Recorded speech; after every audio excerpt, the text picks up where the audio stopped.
Meet James, a young man with dreams bigger than his circumstances. James lived in a small town, where opportunities seemed to pass people by. It was the type of town where everyone believed you had to get out to truly make it. But James, he was different.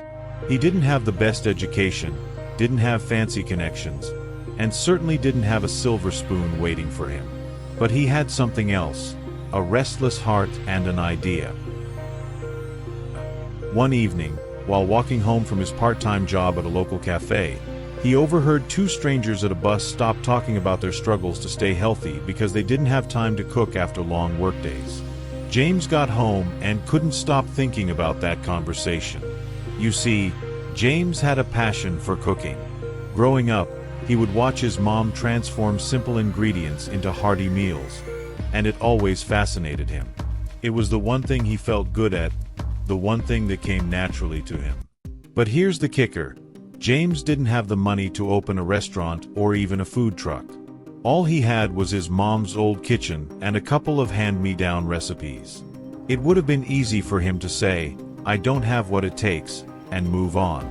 But instead, he chose to ask a different question. What can I do with what I do have, right where I am? That night, a thought struck him. What if I offered to cook and deliver home-cooked meals to busy workers? He scribbled down the idea, set up a basic website on his old laptop, and posted about it on social media. He didn't have much money for advertising, so he relied on word of mouth and genuine connections. And at first, there wasn't much. A couple of orders a week maybe, but not nearly enough to make a difference. At least, not yet. But something happened that James didn't expect.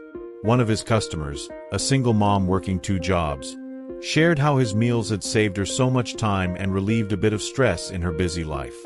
James could have easily dismissed it as just one small victory, but instead, he realized he was on to something bigger than just delivering meals. He started asking himself, how can I make a difference in someone's life with what I have? Every delivery became a moment of connection, a chance to listen to the stories of tired workers, single parents, and students struggling to make ends meet. Over time, word began to spread. Not because he had fancy packaging or catchy slogans, but because he had a simple mission, to use what he had, where he was, to make someone's life a little better. And the more he focused on that, the more people resonated with his story. Opportunities soon started knocking.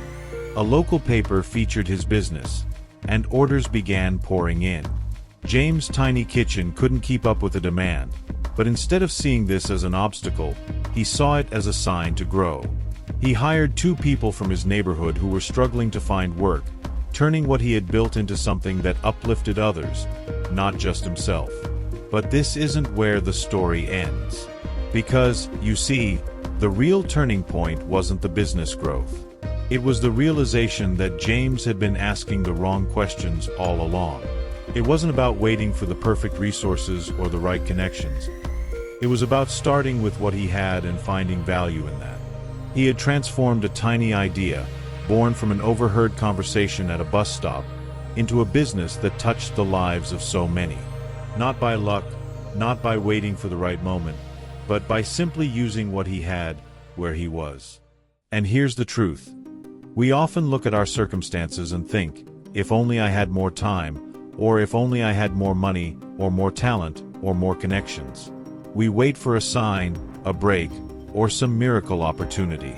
But what if the miracle lies in taking what you already have and making it count? What if it's about doing what you can, right where you are? So, I ask you this, what idea have you been putting off because you don't feel ready yet?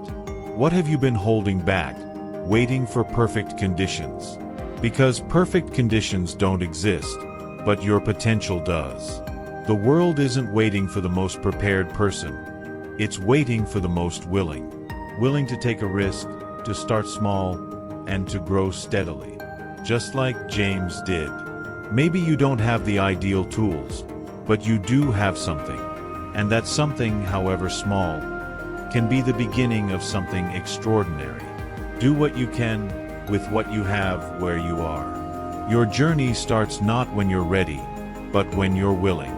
And the difference you make may be more profound than you ever imagined. If you found this story inspiring, don't forget to like and subscribe.